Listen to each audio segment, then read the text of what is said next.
smoking shotgun. The feeling we chase, I'm wide awake. Take me away now. 'Cause I won't go down the same old path again now. No, I've been running out of air, so let me catch my breath. Feeling I've got's making me crazy. If I'm having a good time, don't you blame me. Hey fam, we just crossed over into Nebraska. Those are cornfields. Here's Big Betty and Goose. We're at a visitor center here.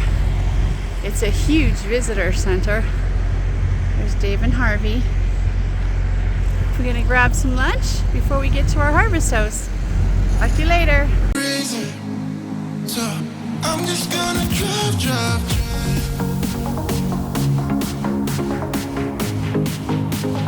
I'm just gonna drive.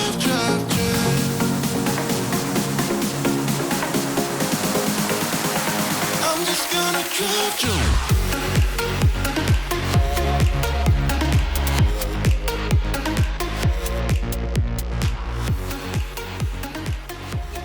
So tonight we're gonna stay at this Harvest House farm called Long Walk Farm. Here's our RV. Look at the view. We're in Iowa. It's just beautiful.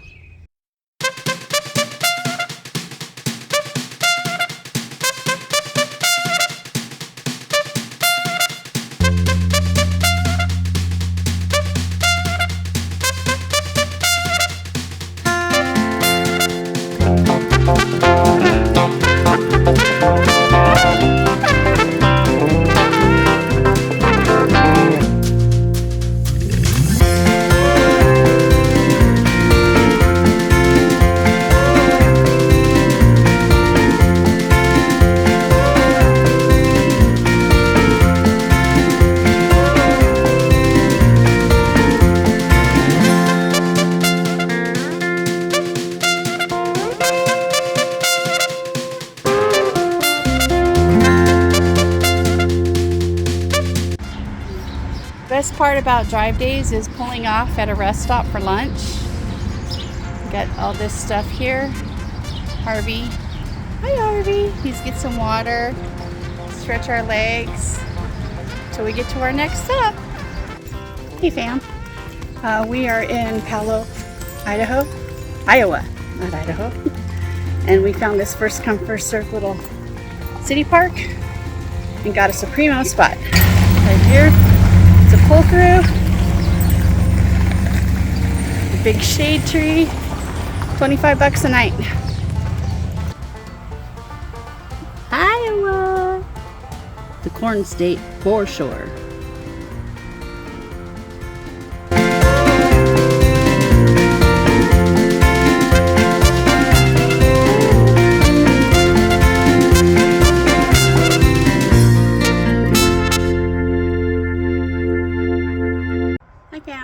We are here in Fremont RV Park in Wisconsin. We got here last night. Yesterday was the day we had our tire trouble, so it was a 9-hour travel day. Kind of sucked, but we got here and slept pretty good. So let me show you our site. There's Harvey. Say hi, Harvey. It's a pretty good site. It has a lot of trees. Dave's fixing the roof because he ran into the trees.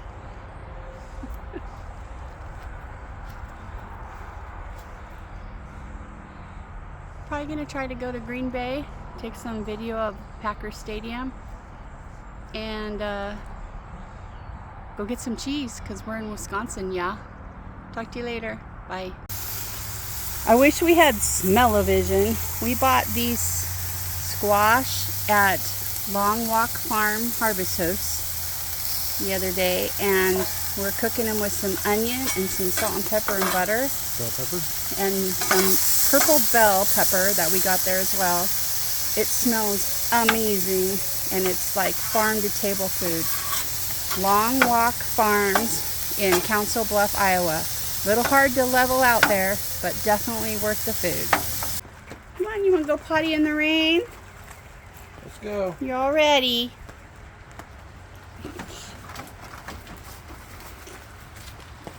Let's go this way. Over 3.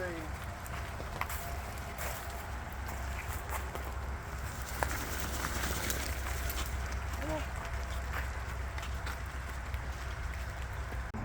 So we just went for a bike ride, and like every time we come home, this is what we open the door to. Go down.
More so 70, 80 years ago.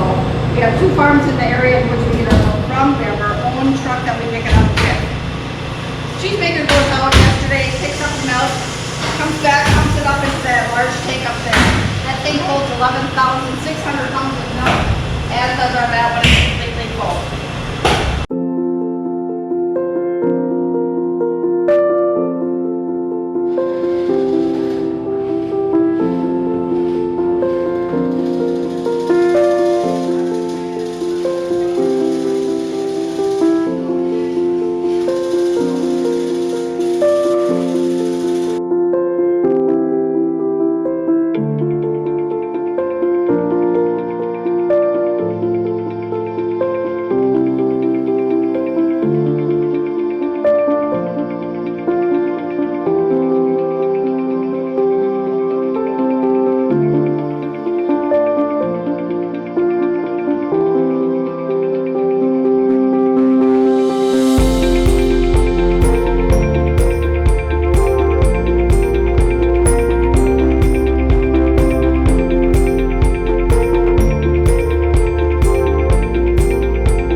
About 5 miles down a dirt road, we realized we're going the wrong way to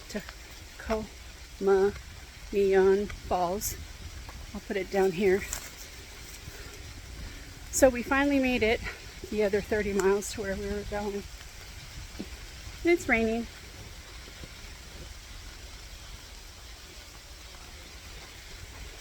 But we're here and we're going to the falls.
We've reached our first point of interest called Miner's Castle, also known as Castle Rock.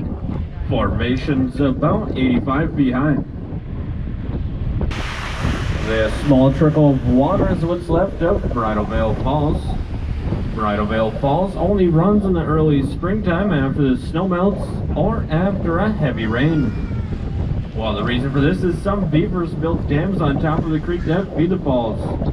Now it pretty much dries up in the summertime.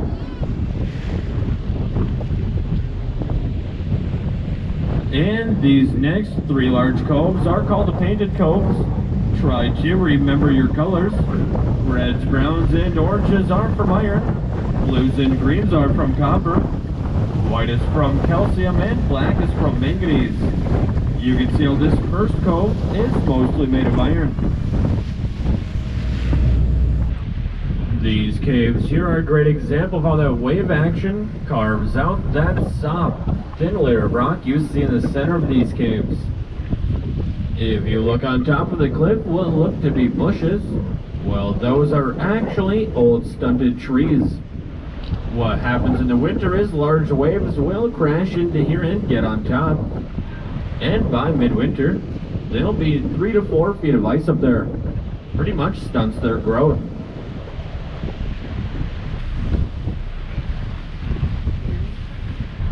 And if you look down the shoreline, you'll see that archway. Well, that's Lover's Leap. I do not recommend jumping off Lover's Leap though. I don't care how much you think you're in love. The water beneath the arch is only 3 feet deep. Close to the mouth of Rainbow Cave, you might notice a groundwater seepage falling from the ceiling and into the lake. Almost like it's raining inside Rainbow Cave. Well, that groundwater does run all year round and creates huge colorful icicles in the wintertime.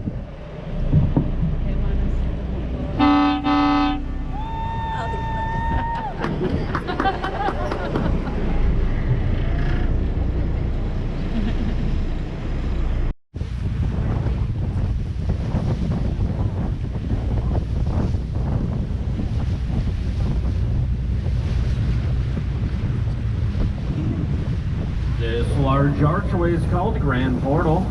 According to government charts, Grand Portal is the highest rock formation along the pictured rocks, towering right around 210 feet high. There used to be a series of caves and caverns extending to where the boat is now, covering an additional 6 acres, but that came crashing down back in 1902. The cave you see in the mouth of Grand Portal caved in about 25 years ago. Used to be able to fit a small boat through there, but now you pretty much have to rock climb.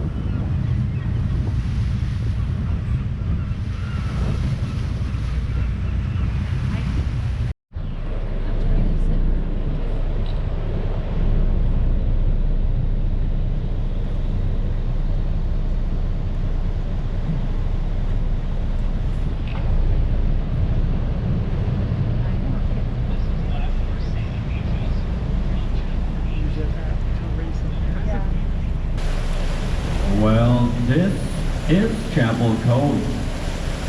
Have any of you ever done anything like this before? Well, guess what? Neither have we. Right now, about 15 feet of water. This boat drafts 4.5.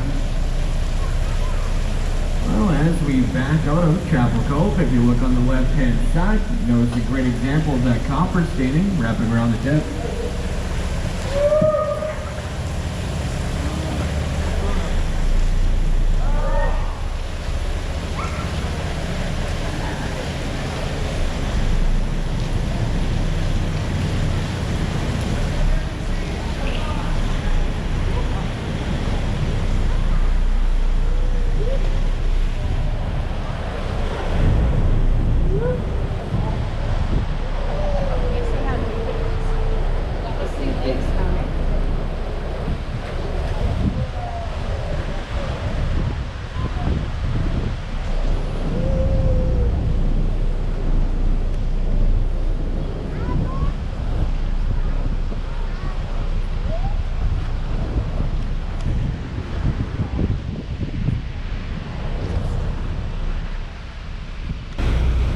we've reached our last point of interest, called Spray Falls.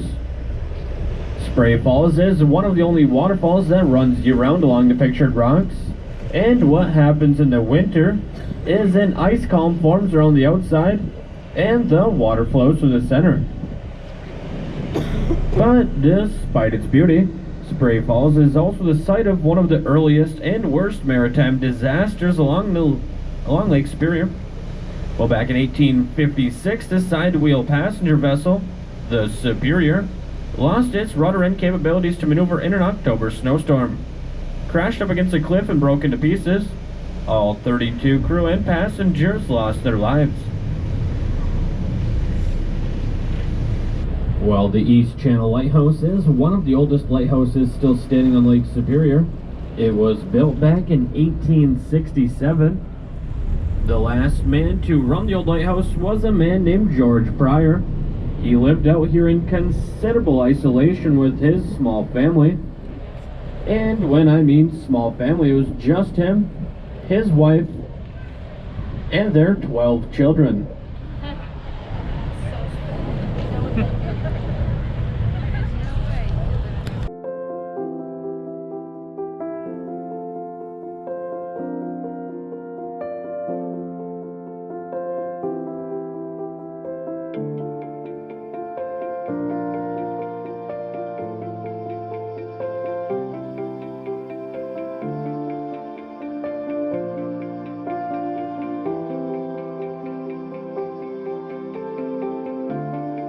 When in Michigan, you have to go and eat pasties. Pasties. Pasties.